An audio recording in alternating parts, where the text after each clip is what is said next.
Alright, everybody, you asked for it, you're getting it. Part 2 of Digibro's entire YouTube history, starting from the anime era onwards, explored in depth. Where we left off, the Psychopaths vs. Psychopaths 2 series is in the middle of happening. It's doing kind of middling view counts, not reaching the level I was hoping for. Digibros is coming just in full swing like crazy because we were so far ahead of schedule that we were putting out 2 videos a day. I just tried to make some gaming videos that utterly bombed. But we have some successes under our belt.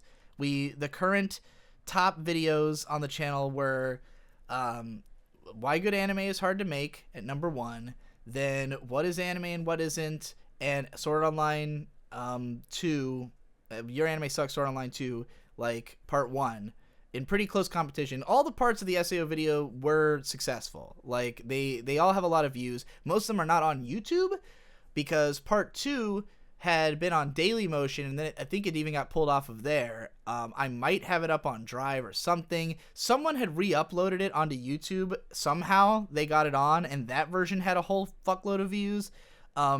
And then parts 3 and 4 are both on the After Dark channel, and they've got like probably 500,000 each at this point. So like, the whole thing was healthy. And so like while that was coming out and nothing else was really pulling numbers, my thought process was like, okay, people want to see like a big scathing takedown series. So I did Psychopaths because I hated Psychopaths 2 and I loved Psychopaths 1, and I thought I could talk about them both for hours. People did not care nearly as much about this comparison, and part of that is the writing, because these are not funny videos. Like the SAO videos are really funny, and that's a big part of the draw. These ones are more straightforward, and also the part 1 is the worst part, because part 1 is just like an info dump, and then it picks up into analytical stuff and it gets better as it goes. But in any case, reasoning aside, it just wasn't a huge success. So as that's barreling along towards a close, I started to think, what if I tackle currently airing shows? And also, doing this A Tale of Memories video had made me realize, oh, by the way, apologies for the fucking awkward crop on the last video. That was my fault. Also, to everybody who was saying you could middle click, I know you can middle click. I was using a trackpad on a keyboard because I was far away from the screen during the last recording. This time I'm just at the screen and fucking fix the mistakes. So this video about A Tale of Memories, it didn't do particularly well. Not that I necessarily expected it to, but like this was the period where I started like revisiting shows that used to be some of my favorites and starting to realize that they didn't hold up to who I had become and like what I was looking for now. Because a big part of that excitement in 2014 was that I was finding all these new favorites. I watched Psychopaths, gave that a 10, gave Log Horizon a 10, gave Ghost in the Shell a 10. Those were all like back to back in the span of a couple months. And the reason that happened is because I was just big into cyberpunk. I was like, this is my genre. This is what I want to see. So it was very successful, but I ran out the well of like amazing cyberpunk shows that I hadn't seen before. So like going back, I was like, let's look at some of my old favorites, and A Tale of Memories, like I totally understand why I loved it so much when I was 17, but like, by this point I was, God, it's fucking, I'm 27 now, but at this point I would have been, 20, whatever, you do the math, the numbers on screen. So it's -3, so 24, would I have been 24 or 23?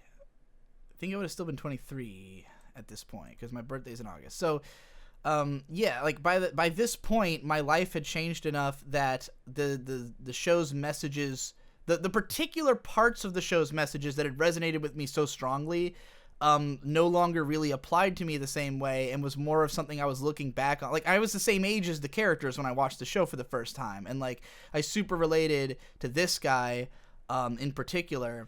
But like now I'm so far beyond him in my career that like it's not, there's nothing to like be reaffirmed by watching something like this. So, I just kind of threw together like what thoughts I had into this sort of weird how would I describe this video? Vignettes. It's a series of vignette and analysis vignettes. So Like, because of that, I just kind of had the mindset of like, okay, going back to my old favorites is not necessarily going to produce an interesting video, and because these shows are older, nobody really cares about them right now. So let's try going the opposite route and talking about current anime on the main channel, because I hadn't really done that yet. So 10 spring 2015 anime worth checking out. This did like okay, and here you can literally see my top comment. Top 10 lists and season preview / impressions seem to be the kinds of videos which get the most views in the anime sphere, but those videos tend to be pretty boring to watch. I decided to try out my own spin on both by combining them and delivering it with the energy and speed that I'd like to see them done with by other people. So that was what the idea was. This video went from concept to being fully uploaded in less than 5 hours, which I think is pretty interesting. I wonder how long it usually takes someone to make one of these, is what I say here. So this did okay, and it was interesting because I really think the main reason is that Kumiko's legs are in this thumbnail. Like, I really think that those legs were a genius marketing decision, first of all. Like, just in general, that image was so good for, like, marketing this show. It's crazy. But yeah, you can see that this, like, day one had like 8K views, and then immediately it dropped off and it never picked back up, because who the fuck cares? Like, it gets 2 views a day now. That's like, you know, that's particularly awful, but it's a fucking season preview. These things have no longevity, you know? So it's not surprising. It's just kind of funny. So it was probably like 10K in the first couple days, and that to me would have been like pretty good for the time. So I continued to pursue this line of inquiry. You can see here there's just more Digibros, which is now called Vic and Hope, by the way. But that is what Digibros was. It's just Vic and Hope run it now. Final Psychopath video comes out. So I made a video called Why the Hype? Hibike Euphonium episode 1 and 2 analyzed. Because, you know, I had been... The show I was the most excited about in my 10... of the season was Hibike Euphonium, and like when I expressed that, a lot of people were like, it's just moe shit, why you like this one so much? And I was like, alright, you dipshits, like, let me fucking explain how fucking things are good. And so I made this. I don't particularly remember it performing well. I'm gonna check just to see, because like with some of these, you know, 4,000 day one and then a huge fall off.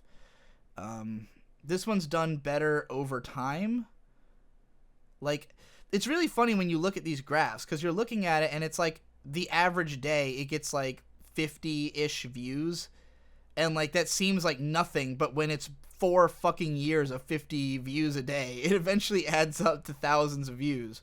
It's really fascinating, like how if a video does, and like obviously that's just because Hibike Euphonium continued to be relevant and popular, and like more videos I did on the series later got more views. Also, this is a really bad thumbnail. Like, this is one of the first ones where I tried to design a thumbnail, and it's bad. Like, the thing is, I don't really know how to do, like, text art in Photoshop until now. Tom basically taught me how to do it, but, like, I didn't know how to do transform and shit. All I knew was, like, the basic things that you could throw onto your text. So, like, yeah, my thumbnails all look like dick if I tried to put text on them. So then I thought, okay, well, more people are talking about, you know, Kekai Sensen, so let's do one about the visual pacing in that in Kyokai no Rine. As you can see, this got shit views. Like, it's even got 25K now, so, you know, couldn't have been much at the time. Not a lot of people seem to care. Again, I think the thumbnail is a huge mistake. If you look at it, it's pretty nondescript. Should have just been a close-up of the guy's fucking face, and it would have done way better. Didn't know what I was doing. Meanwhile, this video, so this is where I finally kind of made the discovery of, or I started to make the discovery of how little, like, the quality of a video had to do with how big it would get. Because while the SAO rant had been pretty successful in spite of being set to no footage, it was obviously a huge, you know, it was a fucking big project to write an hour-long video about SAO. This is just a 20-minute rant, just straight up. It's just a vlog called Stop Blaming Budget for Animation Quality. It's got like 200,000 views, and it was successful right off the bat. Like, this video was immediately a success, and I was just like, huh. Like, the only reason I posted it on the main channel is because I thought of it as an important message. It was like, you know, a lot of people do this on YouTube. Like, you go around and watch reviews or read reviews on Mal and shit, and it's constantly people being like, saying things like, oh, the budget must have ran out in this scene, and it's like, that's not really the way that works. So I made a video explaining that, and it got great views, and I was just like, wow, I guess that the subject matter is kind of more important. Here's an unfortunate one. A close listen to Spring 2015 anime soundtrack still only has 6,000 views. That's partly because this one sat in copyright hell for a super long time. This is a weird collaboration with a YouTuber named Ocelot, who I hate now because he's an asshole and he talks shit about me on Twitter without tagging me. But he had made this video about how not enough people talk about music in anime, which I guess is also... weirdly, it's not listed here on his uploads page, but it does seem to exist based on this link. I guess it's just unlisted. I don't know why he unlisted it. It was a great video just talking about why music needs to be discussed more. So I just basically like collaborated with him, and we each picked like 4 shows from the current season to talk about their soundtracks and what makes them interesting. And so this is that. But like, again, the title and thumbnail were, I guess, not particularly a draw. People don't care. And also it got copyright killed like fairly quick. So, yeah, dead in the water growth. I also paid him to do that video with me. So, you know, that's just a loss, just a total loss. And, so at this point, I think right around here was where I started to reflect on what had been a success, because, you know, I'd been in the mindset of like do a big series or whatever, but really my biggest video was why good anime is hard to make, and like what is anime and what isn't. And back in the Pony days, all of my biggest videos were broad concept videos. Like the ones that got the crazy views were never episodic reviews. It was always like observations on MLP, which was a series where I would just talk about, like, you know, broad things from the show. And not all of those were super successful, because some of them were about things like determinism, but other ones that were like pony mating habits or main 6 ages were massively successful. So I figure the best approach here is going to be to start talking about more broad concept shit, and this is where I finally, like, I think kind of nailed down what a thumbnail should look like. Like, obviously this is a great one. And this one did okay. It wasn't a huge success right off the bat, but it did pretty good, and I was really happy with the way I had edited it. I was happy with how it came out and the idea, because it's the kind of thing that only I would notice. Like, back in my days as a blogger, like, the stuff that I would get the most praise for was just the weird connections that I'd make, and like the fact that I have like a very I catalog things in my mind. So like, I always can do things like just draw comparisons between a large amount of different shows and like remember how all this stuff is interconnected and shit like that. So something like this, I figured, is like the perfect strike zone of what I am good at doing, is these kind of broad observational things. So the next one we have is the importance of presentation and strong anime narratives. This one was literally made just to shit on the anime snob, because of the fact that his favorite show is Legend of Galactic Heroes, and he was always talking about how visuals don't matter. And I wanted to make a video about why visuals do matter in Legend of Galactic Heroes, which was inspired by my buddy Bakaraptor, who would always talk about the fact that the guys all having like short hair was a great idea. And also Arslan Senki was airing at the time, and it was a great concoction of things to talk about. There's another one that was fairly successful. This one picked up more over time. Unfortunately, it did spend a long time being in copyright hell, so the view count's not what it probably could have been, but, you know, it's done fine. So here, because of the success of the, Stop Blaming Budget for Animation Quality video, I figured I can just do vlogs on the main channel. If it's something that, like, if it's something I don't think should be a video, or that I don't know how to make it a video, let's just vlog it. So I did overthinking interviews with Psycho-Pass and Ghost in the Shell writers, thinking hopefully the fact that Psycho-Pass and Ghost in the Shell is in the title would be enough. I don't think anybody knows who these two guys are, so putting their faces on the thumbnail as opposed to the Psycho-Pass and Ghost in the Shell characters was probably not a good idea. But, you know, it didn't really do any numbers, but I wasn't surprised because it was a vlog and I didn't feel bad about that. Then this one, also a vlog, was another huge success, because this is where at this point I'm starting to like catch on. I'm starting to like God brain here, galaxy brain. I'm like, oh shit, the title and thumbnail might be all that matters. So Giguk had made a video about finding like the golden age of anime, or the best year of anime.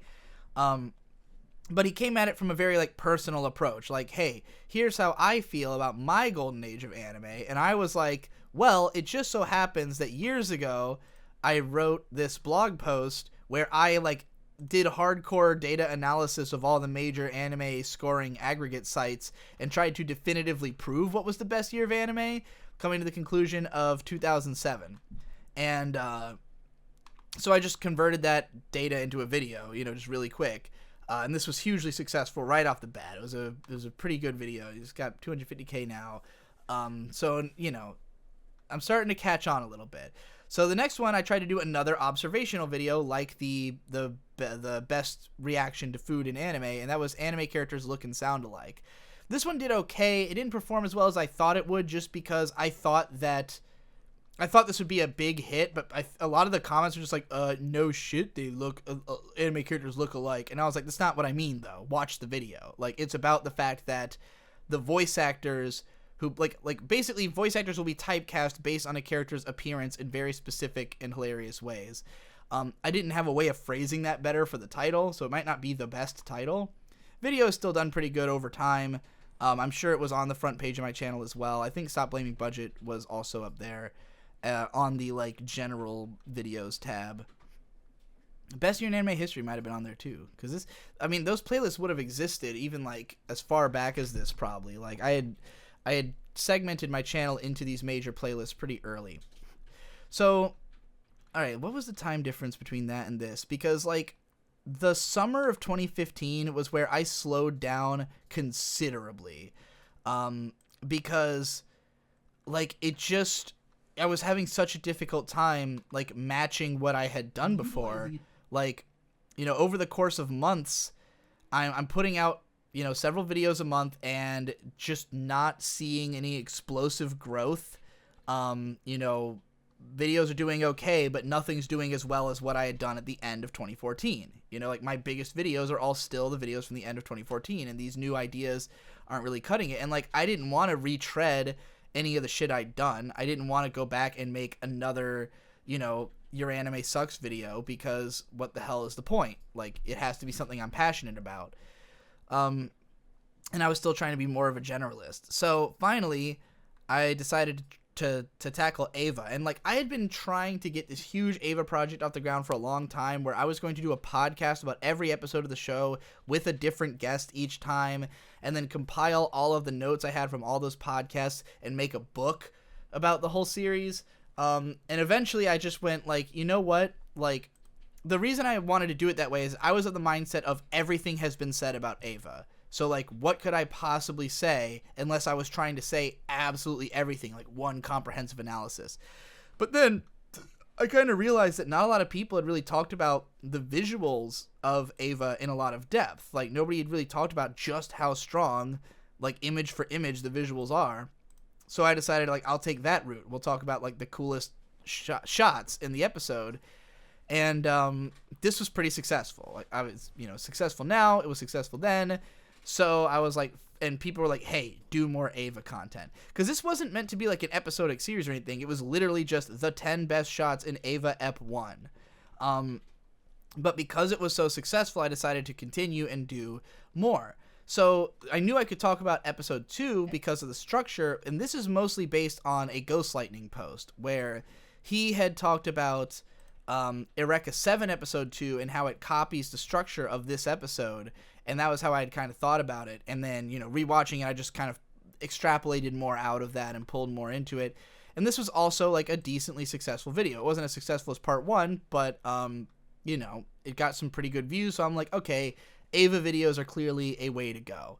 Also, you'll notice that in the Digibros category, there's been this emerging Digi and Friends trend, because the early videos were all just me and Victor or me and Shade in the Sackboy one. But then I started to get my other friends involved and like try to get them to play instead of Victor, and that's what Digi and Friends was. So now it's like every day there's one Digibros, one Digi and Friends if they're on schedule. You'll see we're in the Dark Souls and Earthbound era, which goes for quite some time. Anyways, none of that's really important because none of the Digibros channel, basically, like, when I first started it, I announced it. It got to about, it had like, 3,000 subs and like 1,000 regular viewers. Well, no, it only had like 500 regular viewers. It was usually like the first episode of a new series would get 1,000 views, and then the other ones would all have like a few hundred. Though it looks like that Dark Souls one was fairly successful. But like, yeah. So eventually I continue the Ava series. I knew I wanted to talk about episode 3 because I felt very differently about this Misato and Shinji conflict between when I was Shinji's age and when I was closer to Misato's age. So, and again, this is a very like inspired video I kind of knew I could do beforehand. Decent success. So next we have Why We Love Kuroki Tomoko, and this is possibly the most cynical video I've ever made in my career. And the reason that this happened, and now we can finally get into something I felt needed to be discussed, which is the concept of worth of a YouTube video. Because for me, the reason I do YouTube videos is that it's fun and I like it. I get ideas, that I get inspired. I think, man, I'd like to make a video about this. And then I go about making that video and I post it online. Now, if I only ever did things that way, if I never ever made videos that were cynical, I would have no career. Because the things that interest me the most would not be things that were going to be popular, successful videos. As we could see from something like the Lane series. Which would, you know, like, that would have been my ideal, like, content format. Would just be, like, weird, trippy fucking videos like that. And maybe I could have developed a cult following if I'd stuck to it, but I needed to live. You know, I was already doing this as a career by the time I started anime. So over time, because of the fact that my Patreon was set to per video, really the only real worth that a YouTube video had to me was in that it could be marked on Patreon. Like, getting a lot of views was kind of important insofar as it promotes the channel, it grows the channel, and if I actually have ad revenue on, then I make money. However, for huge chunks of my channel's history, monetization was disabled because I would have a copyright strike, and again, if you had even one strike before, it used to mean that you lost monetization and thumbnails. So for long stretches of my career, I had strikes on the channel that I was waiting for to come off. There were long stretches where, you know, monetization was just finicky and it wasn't really working out for me. I've never relied on it as, like, my main source of income. Not since the first 2 months of doing YouTube in the Pony days. And then, you know, from then on, it's been all Patreon all the way. So, to me, whether or not a video gets a whole shitload of views was a secondary concern to whether it pleased my patrons. But my patrons are not necessarily, like, completely different in mindset from the general public. They just want to have a certain number of videos about anime that they care about. And, like, even my patrons aren't going to continue watching if I only cover obscure shit they don't care about, you know? Like, the reason I have patrons is that I have been, you know, making stuff that people want to see. So, because of the fact that I would prefer to just do what I like to do and do whatever I want, that's what I try to do for as much of the time as I can. But there's a certain, like, minimum threshold of money that I need to make in a month in order to, you know, survive. And for most of my career, I had just basically determined, like, as long as I make $1,000 a month, I'm good. Like, that was all I cared about, was make at least $1,000, I'm good. So to do that, I usually had to make 4 videos in a month. That would be, like, the minimum to get $1,000 at the amount that I was making on Patreon, which was usually, like, 400 or so for the first video, 300 or so for the second video, 200 or so for the third video, and then, like, 150 for the fourth. So, you know, between all of that, you've got $1,000. And, like, if I went beyond that and I kept patroning more videos, they might make, like, $100 from that point forward, because some people have their shit set to unlimited, but there's hugely diminishing returns on making more than 4 videos in a month. Not to say that I wouldn't do it, because I did it all the time just for extra money. You know, like, regardless of how diminished the returns are, if I make 5 videos, I make more money, you know? But towards the back end of the month, there would often be times where I've made 3 videos, I've had no other particular idea, the clock is ticking, I want to make that money. What can I throw together to get out before the month is over? That was a mindset that was taken. I'm sure some of the videos even before this were like that, even without considering the video a day for a month kind of stuff. But this is the first one that I really remember being like, I was down to the wire. I had just happened to have watched Watamote with my brother like a couple days before, with no intentions of doing a video about it. But I knew the show was popular, I knew the character was popular, I knew if I shoved her face right up in your face in the thumbnail, then it would be, you know, a great thumbnail. I gave it a clever title, and again, all I really thought of this was, make it good enough that the patrons would not be upset for being charged about it. That was always my baseline standard, just like, as long as it's got something of interest to say, and is edited to a level of competency that people are okay with, then this is worth posting. So I posted it, and it was immediately a gigantic success. Like, instantly it got a ton of views, and it was like, you always hear creators talk about how, like, they could put an endless amount of effort into one thing only to see it fail, and then put, like, no effort into the next thing and see it succeed. This is a classic case of that. Like, probably wrote and edited this video in the span of like 3 hours, and it was a huge success. So this is the point where it kind of like, it broke me a little bit, because I was like, it doesn't really matter, like, it you know, as long as you just give it the right title and thumbnail and talk about something relevant, that is what matters. And so around this point, I think that just that realization and burning out on doing Ava videos, and then like going to Otakon, because like whenever I go to fucking a convention, it totally fucks up my whole like vibe, my whole schedule, everything I'm thinking about. Like, it just throws me for a loop, because, you know, you go away for 3 days away from the workstation and forget what the fuck you were working on. So I did Ava episode 5. That did all right. I don't think it was as successful as the previous ones, but, you know, all the Ava videos have over 100K now because they sit in a playlist and people watch all of them. But yeah, I think we're starting to get into the point where things slow down here, like where you're seeing a lot of Digibros, one after another. Here appears to be an After Dark vlog where I meditate on... some thought to the relative artistic merit of what I do. There you go. Giving thought to the relative artistic merit of what I do. So yeah, like I'm in like a weird headspace at this point, and like, here we go. Here's Otakon karaoke. I did a short video about the Psycho Pass movie. This was another just like quick and dirty video, just like, you know, I happened to see the movie, so why not talk about it? We're towards the back end of the month. I don't even see anything else I would have patroned between, I guess there was the Ava video. What was the gap here? Because Kuroki Tomoko would have been right at the end of the month, if I remember correctly. So we've got Ava Ep 5 and fucking the Psycho Pass one I just opened. When did the Queen of Anime Melodrama come out? Maybe this was also like slammed in. So this is July 5th for the Ava video. Then there's a gap. Yeah, okay, it was. Then there's a huge gap. Psycho Pass movie, just quick, dirty, like, thoughts on review. And then, like, 2 days later, the Queen of Anime Melodrama. Now, this is a video that it did, you know, again, it did okay. But, like, more importantly, with this one, it made me realize that there is a style of video that I can do the fastest at the highest quality. And that is pure research videos.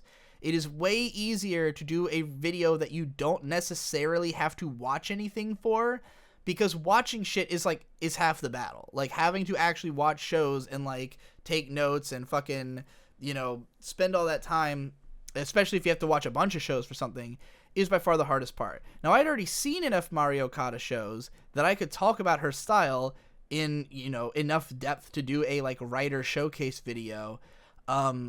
without having to watch anything.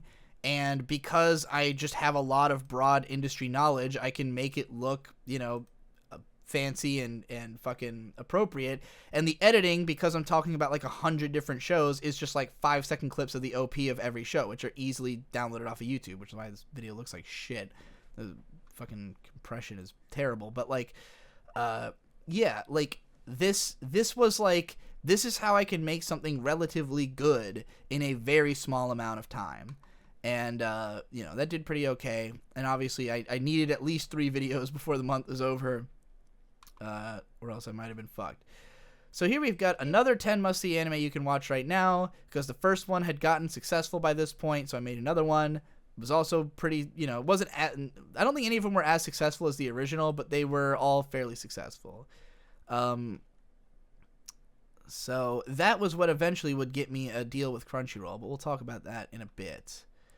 Here we have Everyone is Badass and Do Da Da Da. It's easy to make assumptions. This is another case of like, this was an easy video to make. Like, I remember, like, this is something that had just been lingering in my mind about this show. I did not rewatch the show for the sake of this video. I just was like, here's a thought about Do Da Da Da. How can I stretch it to be 7.5 minutes long and use as little footage as possible, because like, again, over the course of this summer, I wasn't particularly inspired, but more importantly, the thing I was inspired on was the Nanoha series. And I spent like a long time watching all of Nanoha and doing all the research for this. Wait, did I skip part 1? Where the hell was part 1? I see part 2. Is part 1 not in the playlist somehow? Well, in any case, let's go find out. We can add it right now if it's not there. I didn't link part 1 in the fucking description. What a fucking chode. Yeah, it's not even in the playlist. I completely missed it, I guess. So, the Lyrical Nanoha franchise retrospective. I spent a lot of time putting this together. Devu edited this. He did an amazing job. It was a huge fucking research endeavor to get this done, because there's a lot of Nanoha, and I did this.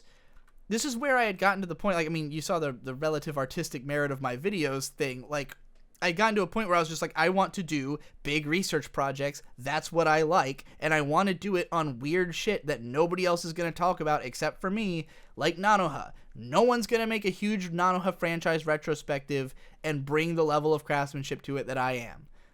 So that's where my heart's at. I had this idea even before Otakon. I remember telling somebody about the idea at Otakon in 2015, which would have been probably a few weeks before this actually came out. So yeah, I spent like weeks marathoning all the shows, doing all the research, writing all the shit, sent it to Devu. He spends a few weeks editing it, and it got like, 10 to 15,000 views. The fact that it has 53,000 now is like, this must have been shared in every Nanoha fan community over the years or something, because like, they didn't perform. And again, it just made me think, well, people don't really care about a big analytical research project. They care about covering a subject that they care about. Like, the level of effort in these Lyrical Nanoha videos is so vastly more than this Do Da Da Da video or the Kuroki Tomoko video, and those are way more successful. So it's just like, by this point, it's like, yeah, research projects are basically pointless. But I still wanted to do stuff like that. Like, I wanted to get more, like, back in touch with my more, like, esoteric otaku side, the side that, like, knows all this stuff about anime history. So I made What Anime and Anime Say About Anime History. It's really interesting that this is 100k views, because this was not successful either. And I'm definitely diving into the analytics on this one to figure out what happened, because, well, it looks like it was mostly on day 1. Maybe it's just gotten decent views over time. I do not remember this video being a particular success. It's 6,000 on the first day. Yeah, just a couple hundred. I guess it's just done okay over time. It looks like in 2017 it was getting a few hundred a day, but this is just another case of how getting a few hundred views every day is enough to build a video up to 100k eventually. Fascinating. But yeah, it was not a huge success when it came out. Nanoha Part 3. There's 3 whole parts to that. But again, may I remind you that value to me was what can I mark on Patreon? And even if none of my patrons gave a fuck about Nanoha, they weren't going to unpatron because I was talking about it, because the videos were of high quality. And like, my mentality was like, if you're a patron, it's because you want to watch high quality content, so I want to provide that to you. And some of the patrons really loved it because they were like, oh, this is what I subbed you for. But you know, the view counts just were not incredible. Here's another 5 must-see anime you can watch right now. By this point, it wasn't as successful, I think, because Penguin Drum just wasn't as accessible a thumbnail as Holo or Haibane Renmei were. So, yeah, that didn't really hold up.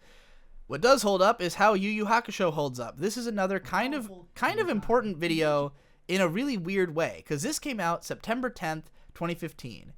And this video was, like, decently successful, but more importantly, I'm fairly sure this is the video that pushed me over the threshold to 100,000 subscribers.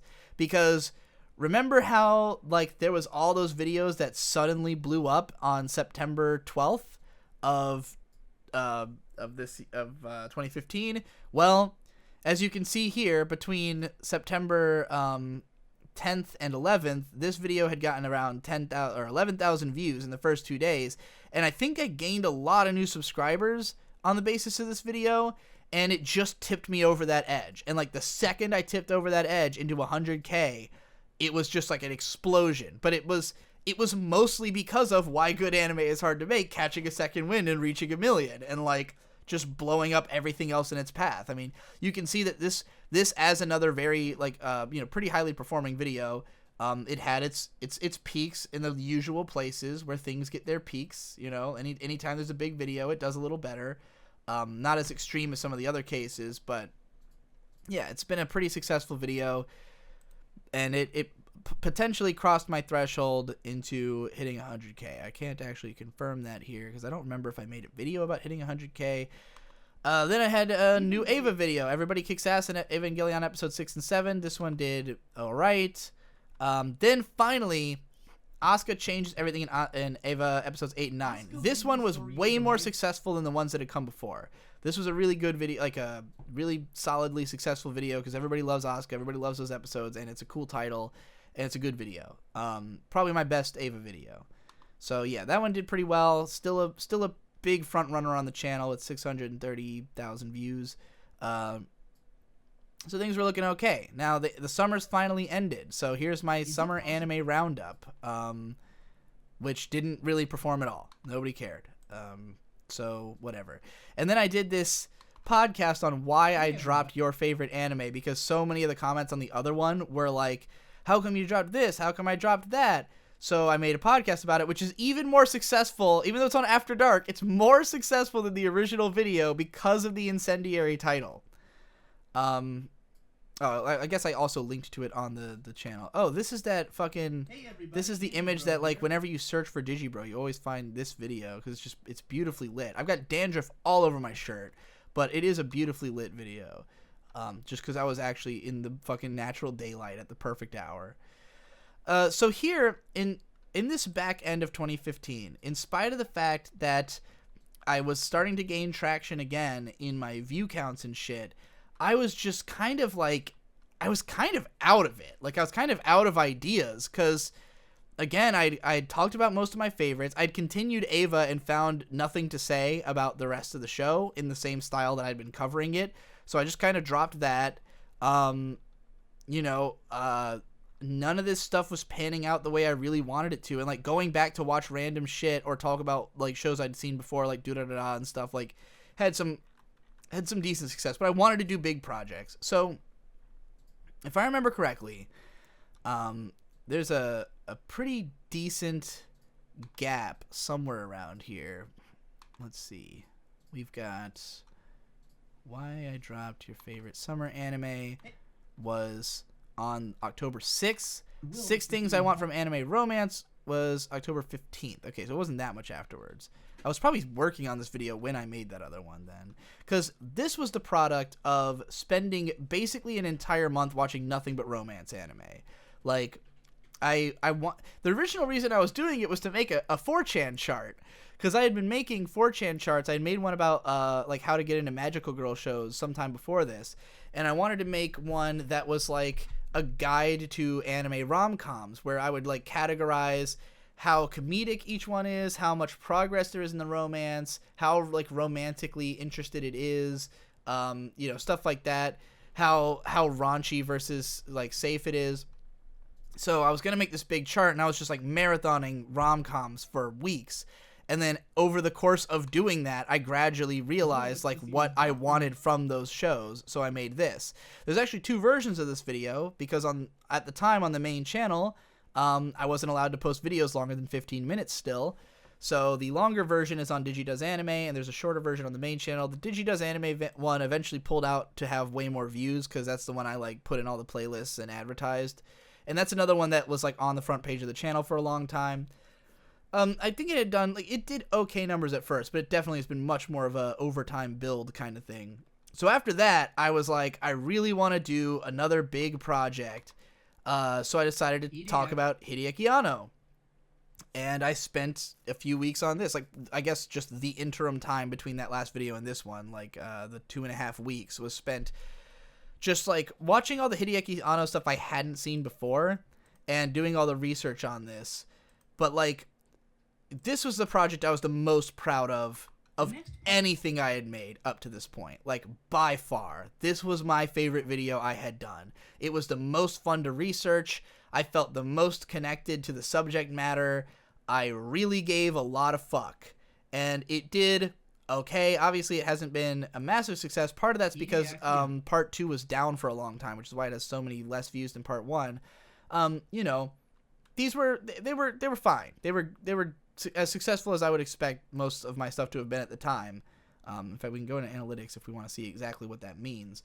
But like, it was more the fact that I was so proud of doing it that that had driven it to completion, and you know, it held up as like my favorite video I'd done for a long time. Now it would not, but like, yeah, it got like 9,000 views day 1, pretty staunch plummet from there. But like, yeah, it did fine. But like, at this point, after doing like spending all this time on this big project and it just doing okay, it was like, man, I don't know where to go from here. So I did another 5 must-see anime you can watch right now. Hi, everyone. This might be the first Crunchyroll sponsored one. Yeah, this is the Crunchyroll sponsored one. And the last one might have been 2. I'm not sure, but like, I only did 2 of them, I think. And it was because this is the first one. They reached out to me. They were like, "Hey, we really like your must-see anime you can watch right now series. What if we did that as like a Crunchyroll branded show? You do like 1 a month, and we'll give you a link." Like, they didn't pay me beyond this link, which is really odd, because most people they would do like a more extensive deal with. Maybe this was just because it was earlier into them doing shit like this, but like, working with them was kind of a nightmare, because they were like, just ask us for footage and we'll provide you with footage you can use, and also don't use any shows that aren't Crunchyroll that aren't on Crunchyroll in your video. So I had to find 5 Crunchyroll videos or shows I hadn't talked about yet that are relatively obscure. And like, I got too impatient waiting around. Like, I asked them for footage I could use. I told them the 5 shows, and the only footage they got me was like basically useless footage from Is the Order a Rabbit, like some weird promo video from fucking ages ago. So I was like, this is shit, and I had already edited it myself anyways. So yeah, like, I just used, of course, OP footage as usual. It did okay. It wasn't as successful as the previous ones I had done, so it was like, well, sorry, Crunchyroll, like, I'm sure you expected more from this, but I think that's the only video that comes out for a while. This is the first really massive Digibro gap, because, again, after the Anno videos, I was just like, I don't know what I have left, you know? So this was October 27th, and in the month of November, I decided to make, here's a couple of some fairly successful After Dark vlogs I did at the time on Death Grips and shit. But the idea that I decided to go forward with throughout November was to make a series called The Other Anime by Studio Gainax. And it was me watching all of the Gainax shows that weren't made by any of the central staff or the guys who, like, people think of when they think of Gainax. It was like, I'm going to cover, I'm going to cover all those more obscure shows. And so I was working on that for at least a week. I watched a bunch of shows. I wrote like 5 pages of this thing. I should probably release it. I don't know if it is it might even be in the archive. It might be in the Patreon archive. I'm not sure. But I wrote a bunch of it. If it's not, I'll add it after this. But yeah, it just basically, I got like sick of watching shows. Like the amount of shows I was going to have to watch to complete the project was going to take so long that I was just like, this is not going to be a return on investment here. Like, there's no way. So instead, I turned once more to the Mal charts, and I'm looking at seasonal anime, and I start to realize that, like, you can sort, because this Mal chart didn't used to exist. This was like a somewhat recent invention in 2015. So it just so happens that the Mal charts have an ability to sort by most popular, which I think I currently am. Yeah. Or specifically the most members who have it on their list in some fashion. And so the 3 that had the most at the time were One Punch Man, actually I think it might have even been that Owari no Seraph was above it.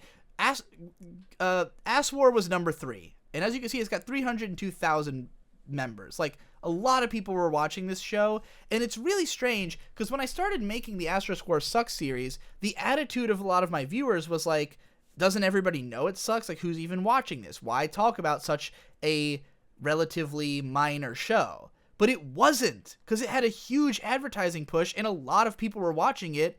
They're just like very basic bitch anime fans, or people who weren't in the circles that, the kind of people watching my videos were in. But like, I saw that it was a hugely successful show, and I had watched the first half of episode 1, like right at the start of the season, just when I was checking everything out, and it seemed like a fucking total disaster. So because there were so many shows just like it that all came out at the same time, were all so bad, I thought, this one is like the most emblematic. It also represents this growing hatred I had for A1 Pictures, because obviously they had done Sword Art Online. I hated a bunch of their other shows. I was like, this makes sense, and I went for it. So it took a whole month between the previous video and this one. There was a month-long gap in Digibro content that nobody complained about or talked about at all, because at this point, I still was that basically irrelevant. Like, in spite of the fact that I was gaining views, I had a decent patron base, like, I didn't really communicate with my patrons. There was no Patreon Discord. There was no, like, I had a Twitter, but not a lot of people followed it out of my fans. Like, my subscribers were not turning up to every video at all. Like, there was no sensation of, like, I'm this, like, major big-time anime YouTuber at the time. That really began in 2016, and really I have Jeff to thank for that perception, or to curse for that perception, as it may be, because that was the attitude he took. And when he and I were collaborating, it made us look like big dogs, especially when he was growing so rapidly at the time, even though he was basically nobody at the time that we first started working together.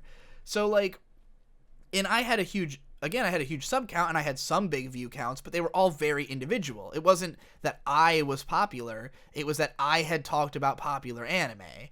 I was a fairly niche creator who was mostly supported by my Patreon and was making videos for the patrons first. The only reason I would get anxious about trying to make stuff that was more popular was A, so that my patrons are watching stuff about something they care about sometimes, and B, so that I could continue growing, So yeah, all of this is why I made the Asterisk War Sucks. I decided to just make it in, like, it's gonna be like the SAO one. It's gonna be funny. It's gonna be just a wacky, fun ride through a bad A1 Pictures show. I'm gonna get even more brutal about it, because, like, with the old SAO videos, I had kind of cooled off on how I felt about them. Like, I felt like there was a lot of stuff that I didn't think worked that well in those videos. I didn't like the structure of them as much.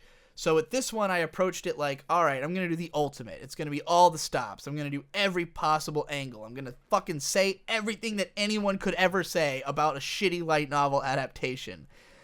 And it was immediately a success. I had to post them on Digidoes Anime because the main channel couldn't host videos this long. And it's funny because the reason I broke it into parts in the first place was so that it could go on the main channel. Like, I was thinking, oh, I'll break it into 15-minute parts. But then when I recorded the audio for part 1, it came out to 16 and a half minutes, and I just said, fuck it. I was like, just put it on fucking Digidoes Anime. I don't remember why I did that with part 2. I don't know if I just thought that it would make more sense to keep it consistent, because part 2 is only 14 minutes long. But there might have been some reason that I couldn't post it to the main channel, because the main channel was it was just a nightmare for all of 2015. Like, 2015 was not a great year for me. I spent most of it stagnant, sitting around, wondering what the fuck I'm doing with my career, and hoping my channel doesn't get taken down for the 9th time, you know? And playing video games and watching Game Grumps and shit. But yeah, so these Asterisk War Sucks videos start coming out. They're pretty successful. I had written almost all of them before any of them even came out. Like, I think I'd written 8 parts before the first one came out, and then I had them all done by the end of the year. In the meantime, I also made this video called Ways to Clone Super Metroid, which was about comparing Axiom Verge and what's it called? Fucking Zeo Drifter. Didn't really pull numbers. At this point, I was just like, fuck it. Like, nobody wants to hear me talk about video games, you know? And I felt that way for a while. Asterisk War Sucks Part 3, still doing pretty well. And, like, because of the fact that there's fucking 14 of these, the reason I like doing big series like this is that it basically is autopilot for the channel. Like, as long as enough people care about the anime and the series itself is successful, then it's like, okay, well, I can write the whole series, send them all to Devu, and they just come out at whatever rate they're edited, and I don't have to think about what is happening on the main channel for a while, you know? I can go work on other shit, I can plan things out, figure out where things are going. It's like, as you can see, throughout December, like, the only shit coming out is the Asterisk War Sucks. Like, and I think I had to edit part 4 myself, or I didn't necessarily have to, but I decided to because of the fact that it was highly referential to tons of different anime, and I didn't want to. I fucking clicked on it. How did I click on it? Literally, how? How is that possible that I clicked on the video? How could such a thing have possibly transpired?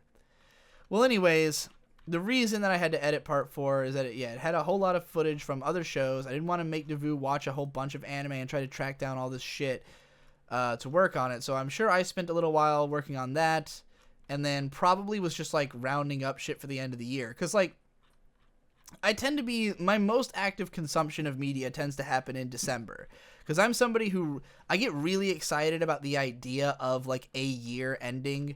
You know, I like to group things by years. I don't care if it's arbitrary. The mind needs order to keep track of things. And I usually keep track of things by year. I have a very good memory for when things happen, if this video series is not an indication in itself.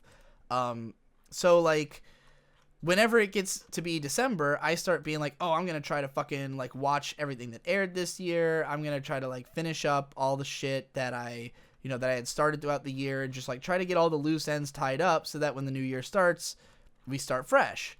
And so I'm sure I was probably doing some of that, though I didn't end up doing a top 10 of the year for that year or anything. We're getting pretty close already, aren't we? Yeah, we're here. All right.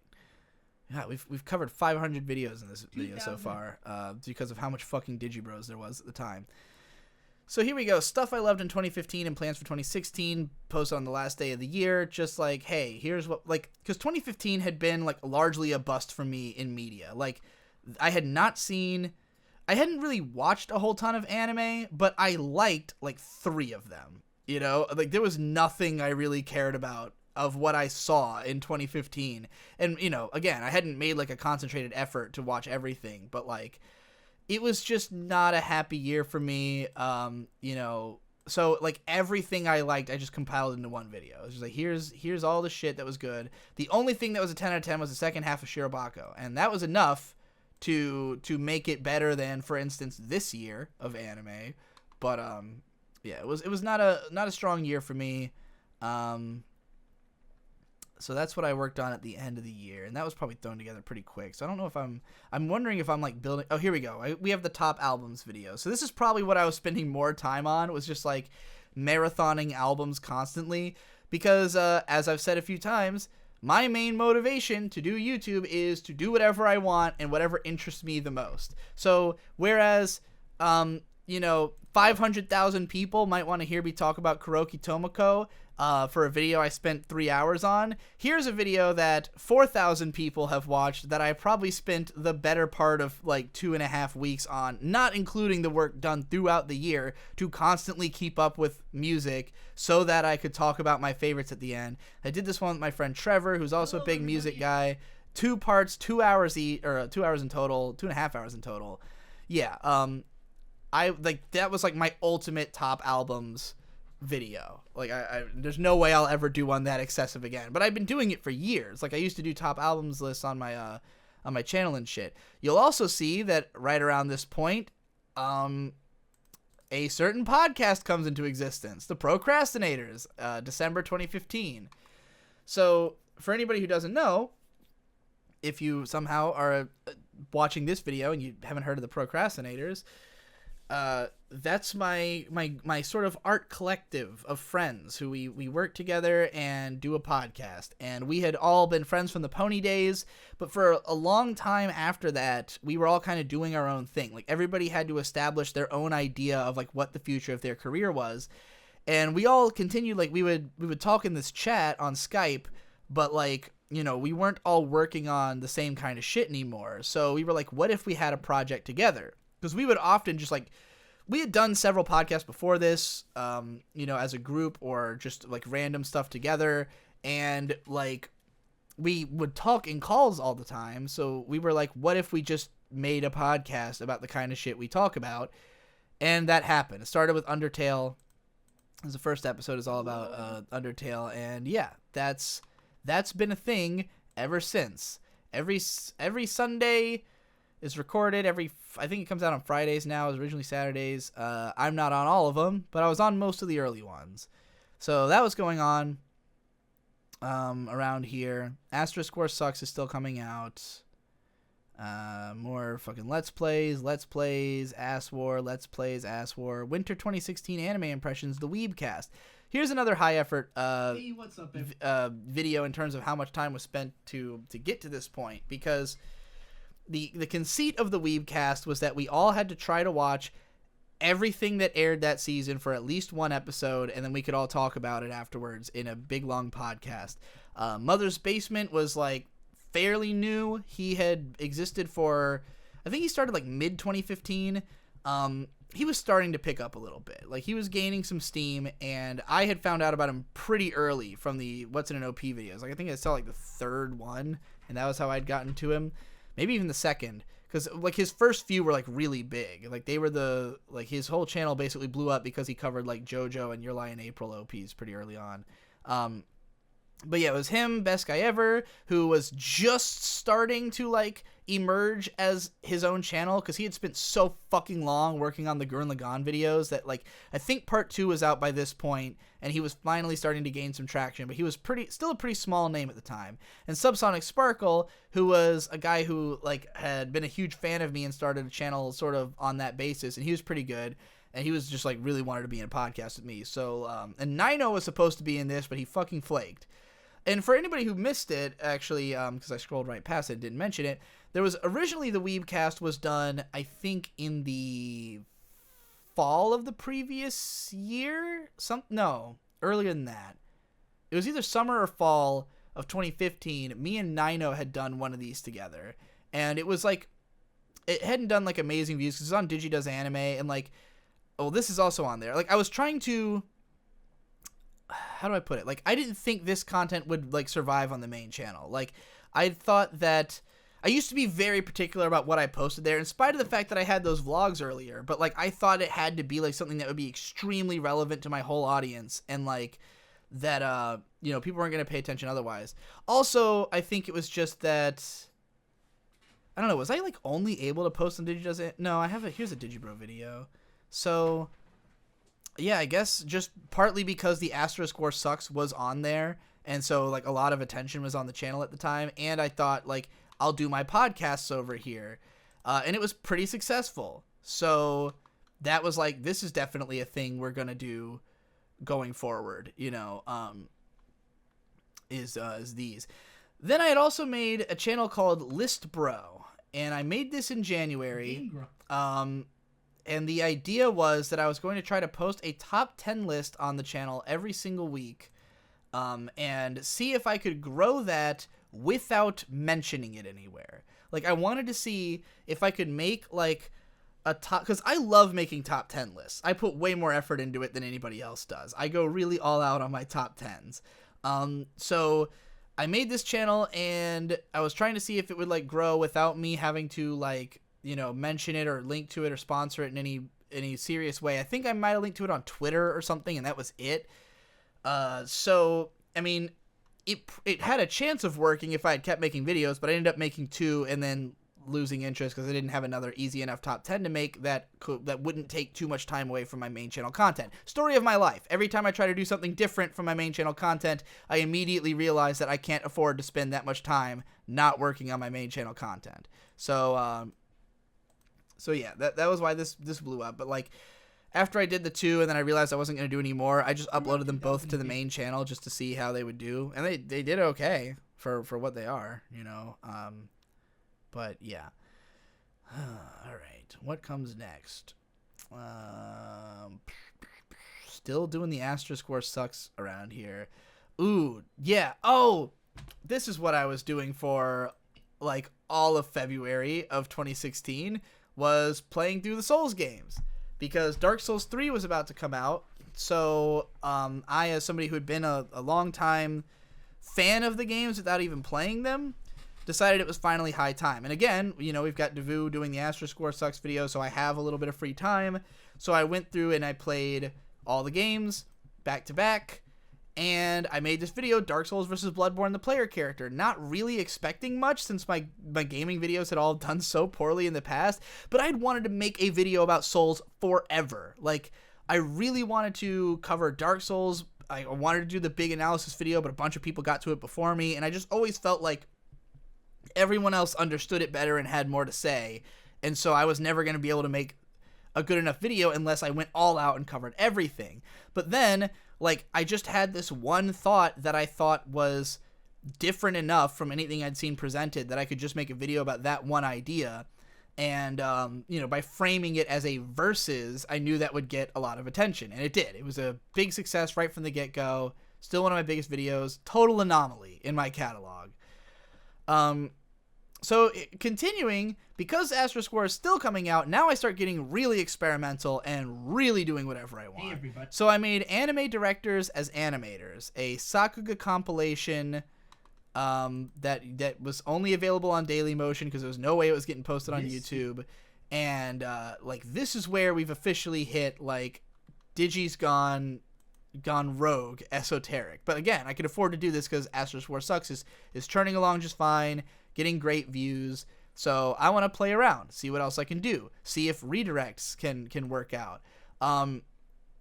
So we're going into the analytics on this because while it only has 30,000 views, I want to show you that initially it got 11K. And at this point in my career, because of the fact that the Ass War videos have been consistently doing well, not only am I growing, but more people are more consistently watching my uploads. So like, I'm starting to get used to having like higher view counts right off the gun. But this video hitting like 10K and then it just basically froze. That became what I consider to be the minimum bar. That and this one also. Akira's Animators over the past decade. This is another video with the same concept. Both of them were, you know, were like under 10,000. And so my mindset was that a Digibro video basically makes between 10,000 views and 100,000 views. Like, that was my mindset on the channel at the time. Is like, if I make less than, like, nothing I make is going to get less than 10,000, but it's also not going to break 100K unless it's one of my biggest videos. Because that was the only way that happened. Like, only the biggest videos had more than that, even if they had a lot more than that, you know. So master in the background of 40 years of Japanese animation. This does like 20K initially. It's up to 80K now. It's been in the playlist. I talk about it a lot, so I'm always sending people this video. I'm really happy that it's picked up because it was about a background artist who I'd been following for a long time, wanted to talk about. And then we've got, it looks like the Astra score might be over. No, we've got, okay, yeah, because it was an extra long time to do the Chivalry of a Failed Knight parts. I had to watch that show, do the whole comparison. I think I had written all that by the end of the year, but like it took even longer to edit because Devu had to watch the whole fucking show as well. And they're also long as shit. So yeah, this isn't even until March. This series was going for like 4.5 months almost. That's fucking crazy that the series went for that fucking long. And it stayed, not only did it stay successful, but this is the most successful part, is part 12A. I think partly because of the great thumbnail, and also because like a lot of people had watched both of these shows and come to the same conclusion that one was better, and it was really cathartic for them. So yeah, that's they were some of my most celebrated, beloved shows. Part 12B was down for a long time. I mean, both of them were down for a while this year, but I think they're both currently fully watchable. Now we're about to enter what I think people recognize as the golden age of Digibro content. I think this is the period where most of my current viewers come from. This is like when things got serious, is in early 2016. And it was a combination of, for one thing, anime YouTube was growing. More channels were emerging. Big guys had come back. Like, Gigic had been gone for years. He came back in 2015 and was like making a resurgence. Mother's Basement was starting to get big. Some of these people were starting to talk and collaborate. People started to meet each other. This idea of AniTube was like becoming a thing again. And it was a much bigger thing than it had been before, because YouTube was a much bigger thing than it had been before. So, as this is all happening, I've just made this hugely successful Astro Score series, so I'm riding high off of that. I've got a lot of eyes on me, and because the methodology of the Astro Score series was to just go to Mal's seasonal anime and pick the most popular shows, that's what I did. So winter 2016, let's have a look at what the biggest shows were. We've got Erased, Konosuba. Those two are fucking huge now. Like, they were not nearly as big now, at the time as they are now, but they were still two of the biggest shows of the season. Phantom World had been the number one at the time. Like, it was like Erased and Phantom World. Konosuba was like a little further down. I think the second season of Gate was higher up. Like, but I just kind of looked over this and I was like, let's just systematically talk about the most popular shows of this season. So, Konosuba, we had recognized as kind of a sleeper hit on the Weebcast. Like, it was a show that we had all, like, almost ignored and then realized was hilarious and great. And I had seen the first couple episodes. The show was still airing when I made my video about it. So, like, the Astro Score series is over. I'm like, fuck, what do I do now? Let's go through these shows. Konosuba's got, like, 8 episodes out. I watched the first 3 and wrote this whole video. Like, I used footage from later in the show, but this video is entirely based on what I thought was funny about the first 3 episodes. I worked my ass off to make a small point into a 6-minute video. Like, it was really the only thing that I really wanted to talk about was the idea that there is a progression in the jokes, that like something that seems like a one-off joke will matter later. And I mentioned that probably like halfway through this. I really struggled to fucking make this 6 minutes long. The editing is extremely bare bones, and badly encoded. Doesn't matter. It's got almost 1 million views. It's like one of my top 6 biggest videos. So there you go. It was hugely successful right from the get-go. I knew Megumin was the most popular character. I was striking with the iron while the iron was hot by getting it out before the show was even over, so nobody was doing reviews of it or anything. Yeah, it was a big success. Then I made Anime is Getting Lazy with its Meta. Now this was a much more high-effort video because in this one, I did all the editing and I went all out on like doing comedic editing. I wrote it to be like a parody. There's lots of like weird misinformation on purpose and like odd gags in this. Hilarious editing tricks. Where's the fucking tsunami? Here we go.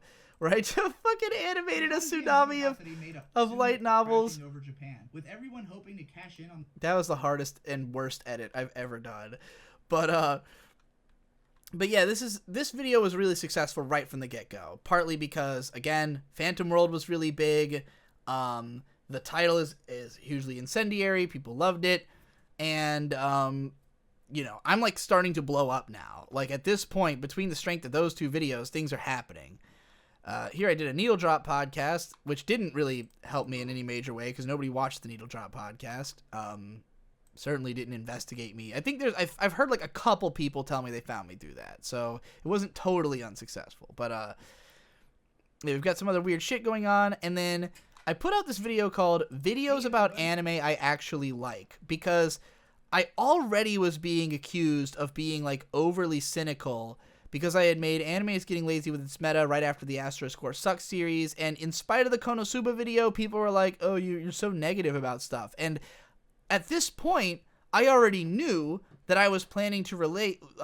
First of all, even before the Konosuba video, I wrote the Myriad Colors Phantom World one. Like, I wrote that one first because it was the most successful show, but it was 16 minutes long and I had to send it to Devu, and it was like a big edit. Like, it was a complicated video. So while he was editing that, I went and made the Konosuba one and the Lazy with its Meta one, and I was waiting for Erased to be over before I covered that as well. So, because I already knew that both the Erased video and the Phantom World video were coming, I was like, shit, people are going to think that I'm just like a guy who shits on anime, which is not the case. I have way more videos about shows that I like. So I made this video like, hey, here's my videos about shows I like. Go check that out because I'm about to drop a bunch of fucking shit, you know? And this is actually a pretty, in spite of just being a fucking like vlog that's just like, hey, watch my other videos, it did fairly well. I think just because I had a good title and thumbnail. But Somebody Get Erased was never that good. And this was another one that was pretty successful right off the bat. This one has not grown over time because it is so controversial. Like, people really hated this video. As you could see, it had more than half dislikes bar. This is probably the most contentious thing I've ever released. Yeah, but it had a shitload of views right from the get-go. And it was... The way I did this video was that, like, the last episode was about to come out, so I marathoned the show right before the last episode, and the only reason I did it was because people had been saying that the show had gone downhill. Like, all I was hearing was people complaining about the way that the last few episodes had gone, so I figure, like, I had hated the show from the start. I'll come in, I'll swoop in at the last minute and be like, hey, bitches, you're all disappointed in that ending? Well, guess what? Show was never good in the first place, and make my case. But, like... Just like with the Zanko no Terror video before, both of these videos' biggest problem is that I just assumed that everyone hated the show now because of the negative things I had seen about them. In reality, both of them were still very popular and very well liked, so yeah, a lot of people were like, fuck you, Erase was great, and one of those was Jeff. So eventually we end up doing the Great Erase debate, in which and welcome. Who you think won entirely depends on which whether or not you like the show in the first place, but I fucking stomped him. So yeah, this did pretty good as well, and the Myriad Colors Phantom World also did pretty well. Because it was like the biggest show at the time. It's got 500,000 views now. It did well right from the start. So yeah, between all of this, like literally because I went down the row and just reviewed all of the most popular shows of the season, they were all huge successes. And I was like, well, this is obviously like the thing to do. However, what do you do when the new season is underway and you don't have anything finished to cover, or if there's nothing big? These become questions as we go forward. So also at this time, I started up my rap career, working on Bedroom Bedrock over the course of the summer. Digibros has slowed down a bit. It's just Pokemon, and it took us a while to get to each recording. I appeared in another Needle Drop video, his Baby Metal review, which actually has 150,000 views. It did not have that many at the time. It's definitely gained more over time. So here we go. I'm like, I've got this new audience. I'm like, all right, I'm growing. I'm going to make the big one. What is the appeal of anime? This is the show. This is the one that people are going to be able to link to their friends and be like, here you go. Here's why anime is great.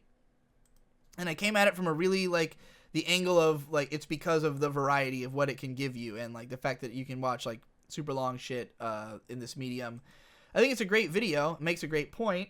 I just rewatched it recently, and I was a fan. It got 31K views the first day and kind of dropped off. This is not nearly as good as the videos that were coming out beforehand. In fact, we should have probably fucking looked at some view counts here of the ones that I remember being the big, because I know Myriad Colors Phantom World, Konosuba, and Anime is Getting Lazy with Its Meta were all like instantly successful, and they're still in my like top rated videos. It's just really funny to me that people would think of this as like the golden era of Digibro, just because I like covered, relevant shows that people wanted to hear about. So yeah, this one did 44K day one, still pretty healthy for the next few days. Konosuba does, let's see. I don't think this one was like day one, but I think it was like over the course of the first week it got, yeah, it looks like day one it was not as healthy, but we've got 37K, really healthy rest of the week, because the show was picking up and like it was ending soon, so more and more people were talking about it. By the way, you may notice these couple of gaps where there's just no views, and you'll see these in a lot of videos, because now that we're not looking at such a stretched out timeline, since it's only covering 2 years, these are more apparent. Those are going to be periods where the channel was down again, I believe. So look forward to that. That's how many fucking times my channel's been taken down. Anime is Getting Lazy with Its Meta. This one is... So the what is the appeal of anime video, while it, it was kind of middling at first, the reason it has so many views now is that I made it my channel trailer. Okay, Anime Lazy with Meta was a huge success right off the bat. So yeah, this one was like a fucking... This took off like a rocket. Straight up past probably like 150K in the first few days. That's pretty incredible. I do remember it being a big success and bringing a lot of attention to the channel. But what is the appeal of anime? Not so much. Not a huge deal. People liked it, but, it wasn't bringing a revolution or anything. So here's where I developed this very strange system for how I was going to get through the next few months, which is that I drew out a schedule for me and Devu to work from, because it wasn't until the end of the Astro Score Sucks that Devu was able to quit his job and work for me full time, because I wasn't paying him that much in the early days. Like, it was basically just like supplementary income for him, and he was working for his dad for like 2 days out of the week at the time. And the more successful I was, the more he was allowed to take time off. And he almost was going to stop. Like, he almost was being made to quit because we weren't making enough money until Part 12B of Astro Score Sucks came out. And I got a huge Patreon boost from that. Like, by far the biggest growth of my Patreon ever was from when the last episode of that came out. And people were, I guess, just so happy that it had eventuated, that I gained a shitload of patrons. And it made me able to pay Devu from that point forward. So yeah, we're in a big upswing, and I decided that we were going to schedule things out so that Devu would edit like 3 or 4 videos each month, and then I would edit other stuff that would come out in between that. And the idea was that they would be a part of various series. So one of those was interesting anime protagonists, and since I put fucking Guts on the cover of this one, it was pretty successful right off the bat. I want to say it got like 100K views first couple days. Then we got the Spring Weebcast, also really successful because it had, this great fucking, what's it called, art on it. How Hayao Miyazaki maps the setting, I thought would be a lot more successful than it was. This is when I was like, oh, Miyazaki, automatic points. And everyone knows Spirited Away, so I don't have to show a character's face on screen because I want to show a thumbnail that looks like what I'm talking about, the setting. Don't even bother. Don't bother with things like that. Don't try to be classy. Don't try to be clever or smart on YouTube. You just put a fucking bitch's face as close to the camera as you fucking can and title it something retarded. So, yeah, this only did 18K views. I was pretty upset that one was not successful. I did my fucking anime rap cipher the first time. Some weird shit. Details versus flow and manga panel. So this is another... How do I break this down? What each of the series was. We had interesting anime protagonists was a series. I think that how Hayao Miyazaki maps the setting was like... It might have been related to like just doing director techniques as a series. None of these were like labeled series. This one, Details versus Flow and Manga Panels. This is for a series that was supposed to be called Architecture, which I had originally done. This is actually kind of an adaptation of a post I had written on my my manga blog that I had for a while called isthatyoumatelliata.wordpress.com. Yeah, it was just like a readaptation of that.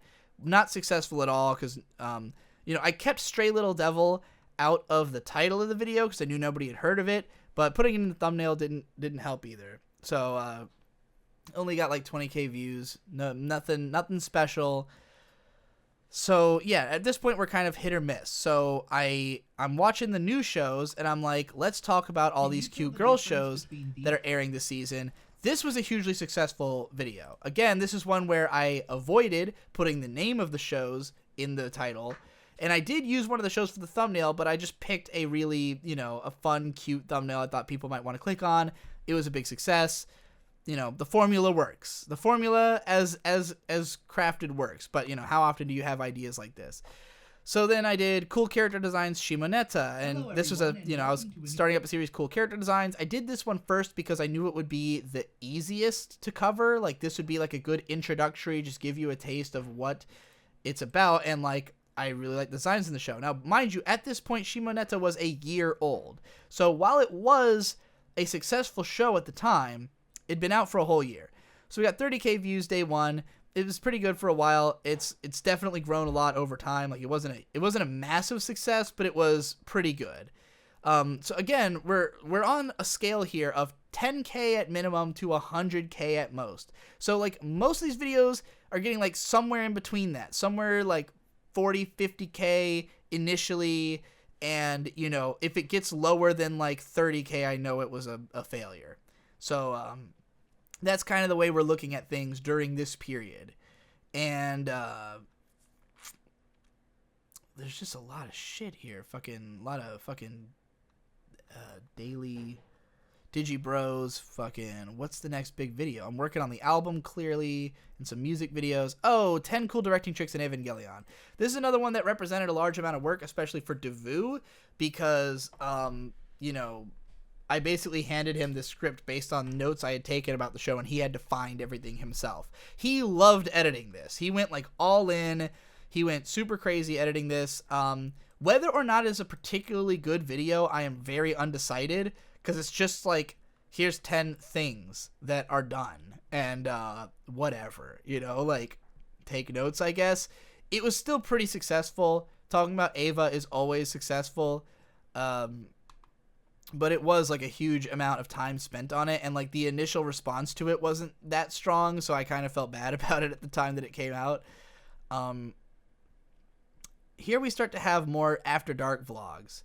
So like I had kind of realized that I could just any random errant thoughts I had that I didn't know how to make into a video could just be made into After Dark vlogs, and it was a great way to share my impressions on stuff that I didn't have a full video plan for. In fact, we've actually gotten into the After Dark era here, because this is the first one, Losing My Damn Mind in a Room Full of Naked Anime Girls. May 11th, 2016. This is the beginning of the true After Dark era. And what had inspired it was a YouTuber / filmmaker named Max Landis, who, is a professional Hollywood screenwriter and director. He would just do these random vlogs where he'd just throw on like his fucking, laptop mounted camera and just go for like 5 or 6 minutes. And I thought they were super interesting. And like my mentality has always been, don't produce a video you wouldn't watch yourself. So like I had always been staunchly against like vlogs and podcasts because I saw them as just like a weaker form of media that I wouldn't sit through. The reason we started doing podcasts was because I had gotten really into the biggest problem in the universe, and that made me realize that podcasts could be good. And then getting into Max Landis made me realize that I enjoyed random vlogs. So if I remember correctly, these first 3 were all released on the same day, possibly even the first 4. Like I just did them back to back in like a manic sprint, and then I did the most boring taste in anime, and this one blew up fucking massively. This is an After Dark vlog that has almost 300,000 views. It's the biggest video on the channel, I think, other than the SAO ones. Yeah, a lot of people watched this because I gave it a very incendiary title and thumbnail, like to the max. And I even followed it up with a couple of other posts. So yeah, at this point, I'm like full swing. I am doing vlogs all the time because it was really fun and it was something to do. Because we're getting into the era where, so I'm successful now, basically, right? Like I've got a bunch of videos that have done really well over the course of the spring and summer. Things are going good, but I'm also really bored because all I do is work and make videos and talk about anime. And so, like, I like, in the process of working so often, I had really, like, lost touch with most of my friends. You'll notice that there's no more Digi and Friends after Crash 2, I think. Which even that was, like, a throwback, you know, like, to when we had played Crash 1, and it only lasted a night. So I'm losing contact with my friends. I'm basically just like, I'm vlogging all the time. This is what I do now. And it was also a good way to get out stuff like this, scattered thoughts on Death Note, Code Geass, and Future Diary, like shows that a lot of people care about and would ask my opinions of, and I could just throw that out there. And now if you search Digibro in the name of that show, you'll get it, and people don't have to ask me about it. Hey, I've even got, there's a whole podcast, a whole PCP about vlogging. Obviously, I probably wanted to do that because I was doing a whole bunch of it at the time. So yeah, I mean, look at this. There's just a shit ton of vlogs going on now. So the next one I had to voodoo was 10 best things happening in anime this decade. This is another one where it's easy to write. Like, this is the kind of video that I don't have to watch anything for it. I can just pour out what I think are the best things happening, send it to Devu, and he can turn out something great, and it got a shitload of views. Great thumbnail. My thumbnail game is on fucking point from this point forward. Like, I knew what I was doing. You know, this is where I start to be like the guru of how to grow a YouTube channel because I had figured out everything. Like, there's a lot of other things I had figured out earlier, but this is where I was like, all right, I know how to play the game. You're going to carry that weight. This is an unscripted rant. This video is just, I got in a closet drunk and ranted for like 20 minutes, 25 minutes, something like that, edited it down, and sent it to Devu. He edits it, 750,000 views, big success right from the get-go. And it was, this one, like, had really blown my mind because, remember, there was that Tracing the Lineage of Cowboy Bebop video that had done basically nothing. And that was not the original title of that video. The title was even worse because it was something like it was like the Cowboy Bebop Diaspora or something. I don't remember. It was a really dumb name. It was really long. And this one, like, that video had made me think that Cowboy Bebop was not as relevant as I had thought it was. Because I had always thought, like, oh, it's Cowboy Bebop. It's the fucking most classic anime. Everybody talks about it. Everybody knows it. And when that video wasn't a success, I was like, fuck, this throws everything I think I know into disarray. But then I make this one, and because Faye is in the fucking thumbnail and the title, which doesn't even mention Cowboy Bebop, but is, like, dramatic and impactful, and this video was shared a lot because a lot of people resonated with the message, it was hugely successful. And I was like, okay, so it wasn't Cowboy Bebop, it was me. I marketed it wrong. Now I know.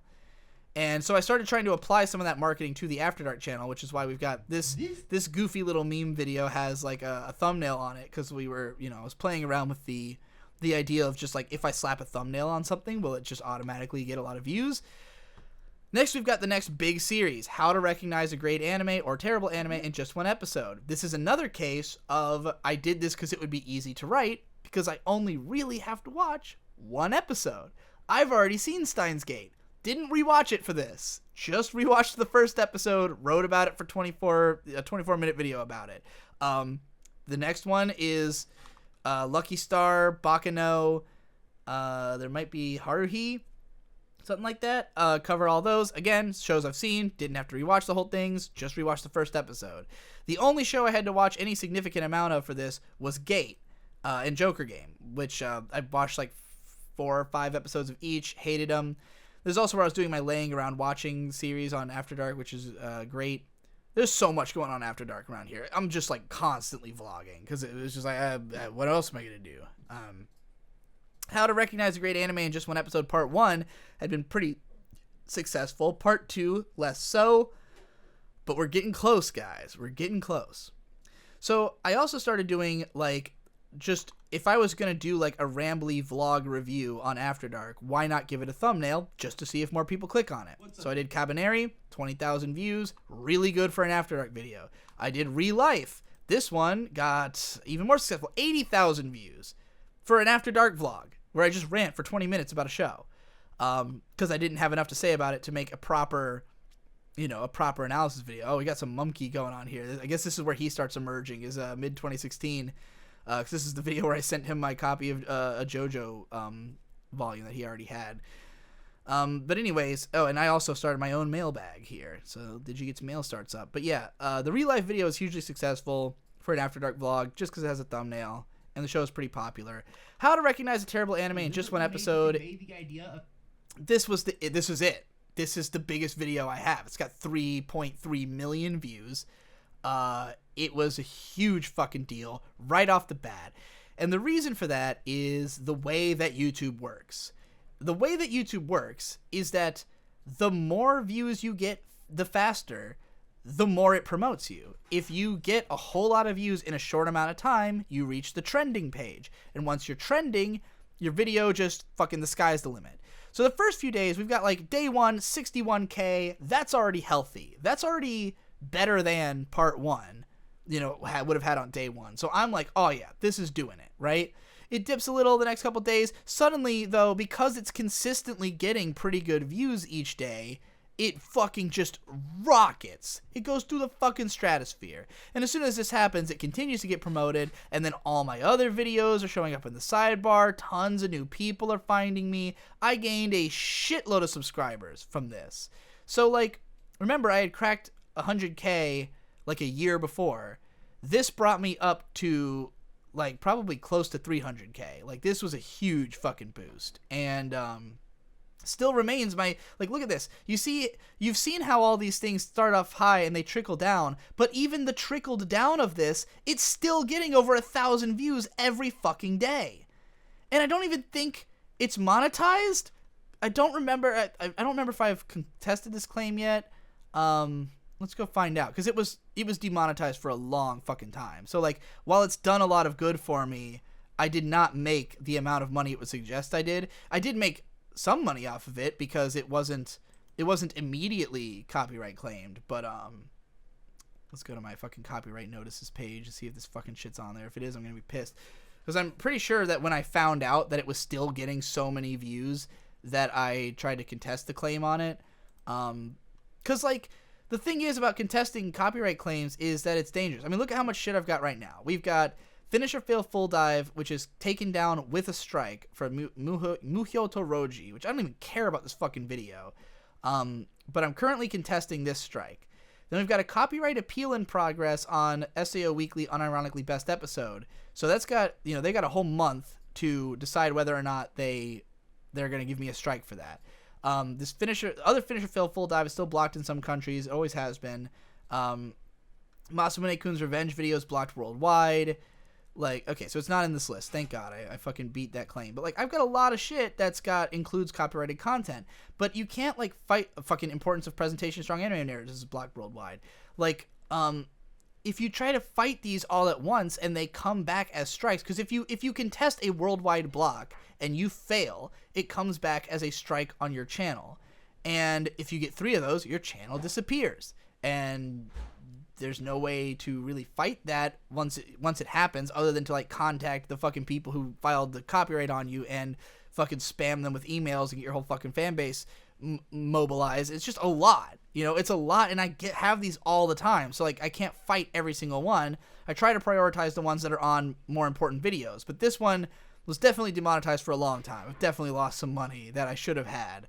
But massively successful. So then I did Cabaneri Was Always That Dumb as a reversal on the Erased video from earlier that year. Because, again, we've just reached the end of another season. So I just did the same thing I did in the winter season. Looked at the Mal chart. What are the biggest shows?